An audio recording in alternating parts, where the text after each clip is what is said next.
guys, it's Adrian. Welcome back to my channel. Today I'm here to bring you part 2 of my series videos.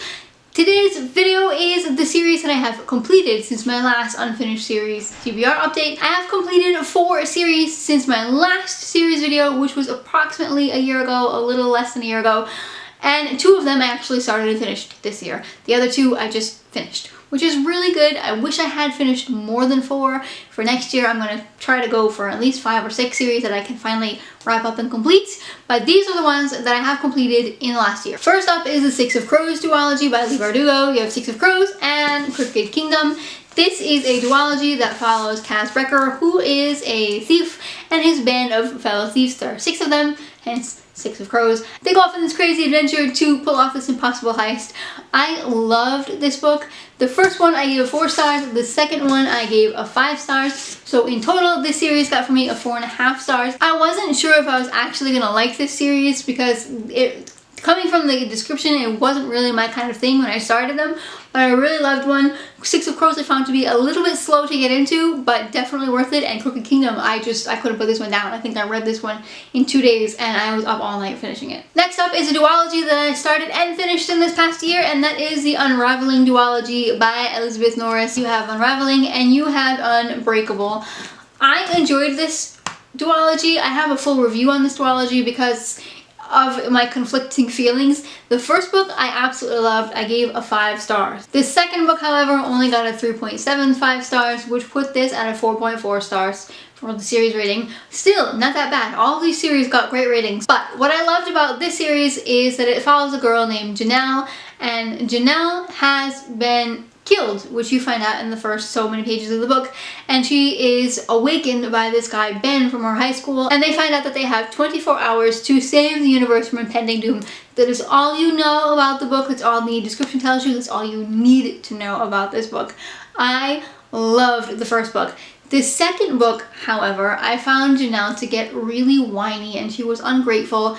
And the romance that I absolutely loved in the first book, I didn't like at all in the second book. In fact, I was rooting for somebody else. The one thing I will say about these books is that Elizabeth Norris has a way of plot twist that kind of just stab you in the gut and wrench your guts around, and it makes you feel like awful because you didn't see it coming and they're just terrible. She has a way with doing awful things to characters, which you really love. So I would definitely recommend this series, and like I said in my review, the second book is definitely worth reading because it does go further on in the story, but it wasn't my favorite. I loved the first book. First book was one of my favorite books of the year. Second book, not so much. Next up is a series that I am the most proud of because this was a series that I got for Christmas last year that I did not intend on reading this past year, but Peer Pressure, guys. Peer Pressure. This is a Peer Pressure series and it was so good and so worth the read. I love this author now and I will be reading more by him, and that is, can you guess it, the Mistborn Trilogy. I finished this entire series this year. These books are beasts, guys. They're super long and this font is super tiny, and it took me at least a month to get through each one of these books. But oh my goodness, they were so good. The Mistborn Trilogy takes place in a world where magic is made by consuming metals, and you have different types of magic that's being able to be used. You have Mistings, which are people who can only consume one kind of metal and burn it, and you have Mistborn, who can consume multiple kinds of metals and produce multiple kinds of magic. I think that is such a fantastic idea. The world building was really great. The one thing I will say about these books is they are a little bit dense. They are high fantasy, guys. These are not YA books. They're definitely high fantasy, and so they take some diving into. But the way that Brandon Sanderson does his world building, I think, is absolutely phenomenal. I didn't find it very description heavy. I didn't find it very tough to get through. The story was a little bit slow at times, but the world building was great, and he did it in a way where you were going through the story and learning about the world at the same time. The first book, Mistborn, I gave 4 stars. The second book, The Well of Ascension, I gave 5 stars. This was definitely my favorite book. And the third book, The Hero of Ages, I gave 4 stars. So this one for me in total got 4.3, which seems kind of low, but I guess that's what you get when you have 2 4-star and only 1 5-star rating.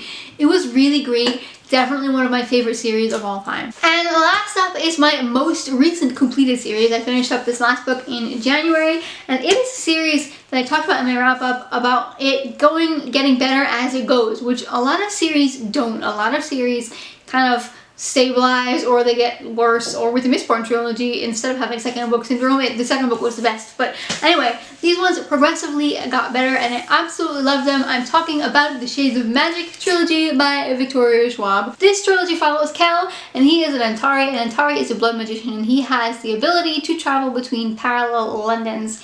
In one of these Londons, he meets Lila, who is a thief, and while he's in one of the Londons that is not his own, he smuggles something that he probably shouldn't have, because not only is Kel an Antari, he's a smuggler. So he meets Lila and he smuggled this very dangerous object, and him and Lila have to try to figure out this whole problem and set things straight. The series, like I said, got progressively better. This last book, Conjuring of Light, I read in January and it was phenomenal. I couldn't put it down. It's a huge, huge book and I read it in probably like a week and a half, which is pretty quick for me. The first book got a 4 stars, the second book got a 4.5 stars, and the third book got a 5 stars. I definitely recommend this series. If you have not yet read anything by Victoria Schwab, you should. This one was phenomenal. I am sorry to see this series go.